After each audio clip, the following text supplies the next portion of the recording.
बिस्मिल्लाहिर्रहमानिर्रहीम। अस्सलाम वालेकुम स्टूडेंट्स। 10th इंग्लिश का लेक्चर है। आज थर्ड लेक्चर है। फर्स्ट चैप्टर हम पढ़ रहे हैं और इसका जो है 2 पैराग्राफ हमने पढ़ लिए हैं। आज थर्ड पैराग्राफ हम पढ़ेंगे। तो पहले वर्ड मीनिंग देखते हैं। सबसे पहले हेड। हेड का मतलब होता है सरबराह। जैसे किसी अदारे या किसी रियासत मुल्क के सरबराह को हेड कहते हैं। केसेस मुकदमात, केस मुकदमे को कहते हैं। जैसे अदालत में कोई केस होता है, कोर्ट में कोई केस होता है, ये वो वाला केस है मुकदमा। मेरिट हक पर, मेरिट हक पर, जैसे कहते हैं ना मैं मेरिट पर हूँ या उसको मेरिट पर ये जॉब मिली है, यानी वो हकदार है उसका। इक्विटी अदल, ये इक्विटी फेयर जस्ट ये सब की एक ही मीनिंग है। कल भी मैंने आप लोगों को बताया था। जो इंसाफ है, अदल है, गैर जानबदारी है, उसको इक्विटी कहते हैं। इर्रिस्पेक्टिव ऑफ कतई नज़र, इर्रिस्पेक्टिव ऑफ कतई नज़र, कतई नज़र का मतलब होता है इस बात से हट कर, यानी इस बात का कोई लेना देना नहीं। यानी कतई नज़र इसके कि वो मेरा भाई है, मैं फिर भी इंसाफ करूँगा, इसको कहते हैं respective of. He is my brother I still. उसके बाद है क्रीड, अकीदा। क्रीड का मतलब अकीदा। रेस का मतलब नस्ल, रेस का मतलब नस्ल, यहाँ इसका मतलब नस्ल है। वैसे आपको पता है इसका मतलब रेस का दौड़ भी होता है। उसके बाद है गिल्टी। गिल्टी का मतलब मुजरम, कसूरवार। स्टीलिंग, चोरी। स्टील का मतलब चोरी करना होता है। स्टीलिंग पार्टिसिपल है, इसका मतलब है चोरी। इंटरसीड, इंटरसीड का मतलब होता है बीच बचाव कराना। मतलब दो लोगों के दरमियान झगड़ा हो या कोई मसला हो तो उनमें बीच बचाव करवा देना, मुदाखलत करके मामले को सेटल कर देना, किसी एक की तरफ से सिफारिश करके, उसको कहते हैं इंटरसीड। इंटरसीड के बाद है on her behalf.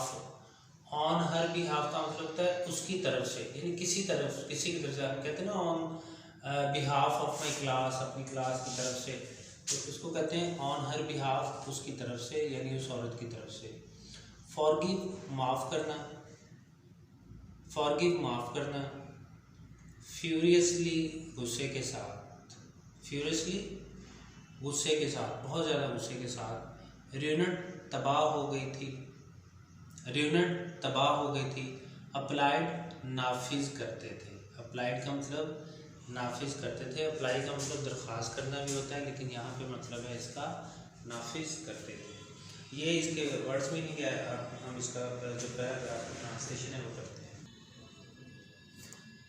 As head of the state of Medina, as का मतलब के तौर पर, हेड सरबराह, ऑफ द स्टेट रियासत मदीना, मदीना की रियासत के सरबराह के तौर पर, मदीना की रियासत के सरबराह के तौर पर।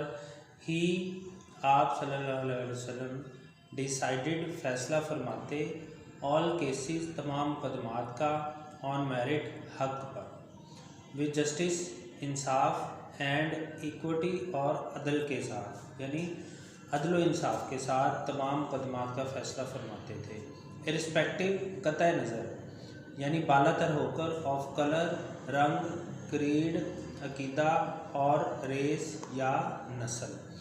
आप सल्लल्लाहु अलैहि वसल्लम रंग, नस्ल और अकीदे से बालातर होकर तमाम मुकदमात का फ़ैसला अदल व इंसाफ के साथ फरमाते थे। यानी आप ये नहीं देखते थे कि जो मुकदमा उनके पास आया है उसमें फ़रीक़ैन का रंग क्या है, अकीदा क्या है। यानी अगर कोई मुसलमान होता और दूसरा जो है वो काफिर होता, और अगर काफिर हक पर होता तो फिर आप काफिर के हक में ही वो फैसला फरमाते थे।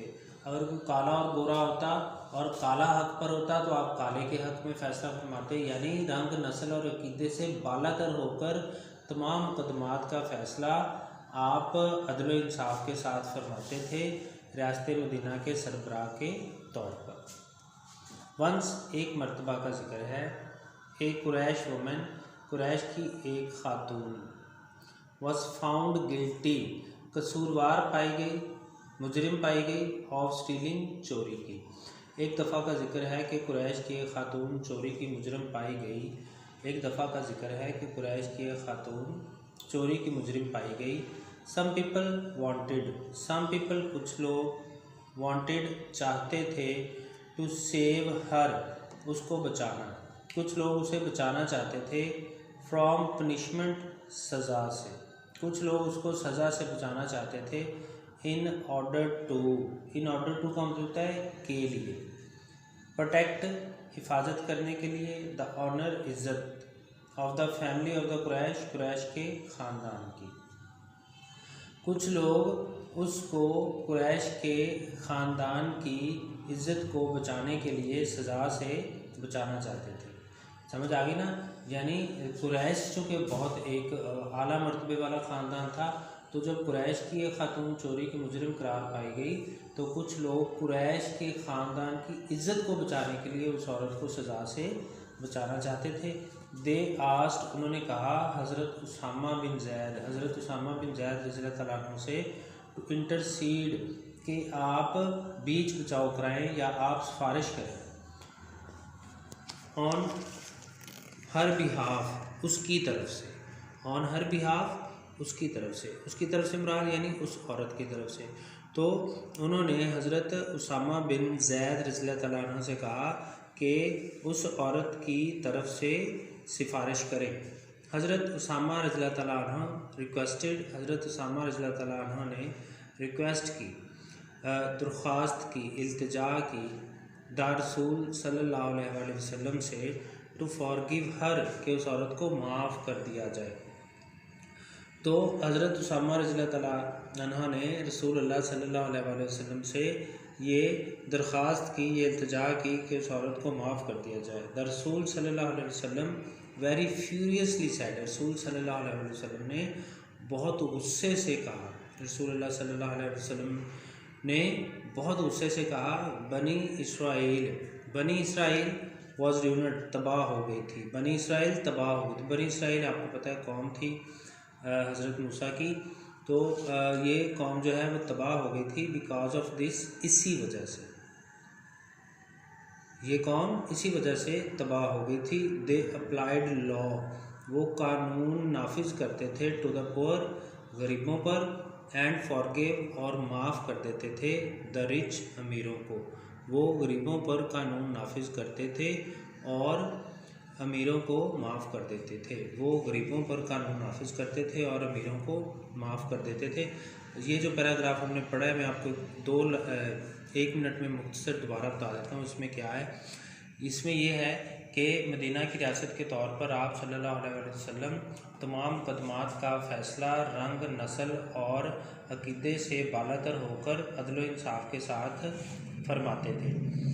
एक बार कुरैश की खातून चोरी की मुजरिम करार पाई गई। कुछ लोग उसे सज़ा से बचाना चाहते थे कुरैश के ख़ानदान की इज़्ज़त को बचाने के लिए। उन्होंने हज़रत उसामा बिन ज़ैद रज़ियल्लाहु तआला अन्हु से कहा कि वो उस औरत की तरफ से सिफारिश करें। हज़रत उसामा ने रसूलुल्लाह सल्लल्लाहु अलैहि वसल्लम से दरख्वास्त की कि उस औरत को माफ़ फरमा दें। आप सल्लल्लाहु अलैहि वसल्लम ने बहुत गुस्से से कहा, बनी इसराइल वाज रूइनड, बनी इसराइल तबाह हो गई थी बिकॉज ऑफ दिस, इसी वजह से। They applied law to the poor, वो गरीबों पर कानून नाफिज करते थे, एंड फॉरगिव द रिच, और अमीरों को माफ़ कर देते थे। बच्चों ये 3rd पैराग्राफ है। अभी ख़ुद ही मैं थोड़ा कम पढ़ाता हूँ ताकि एक ट्रैक पे आ जाओ, आप यूज़ टू हो जाओ। उसके बाद हम इंशाल्लाह थोड़ा ज़्यादा पढ़ा करेंगे। और अभी कोई मसला हो तो आप मुझसे पूछ लीजिएगा। अल्लाह हाफ़िज़।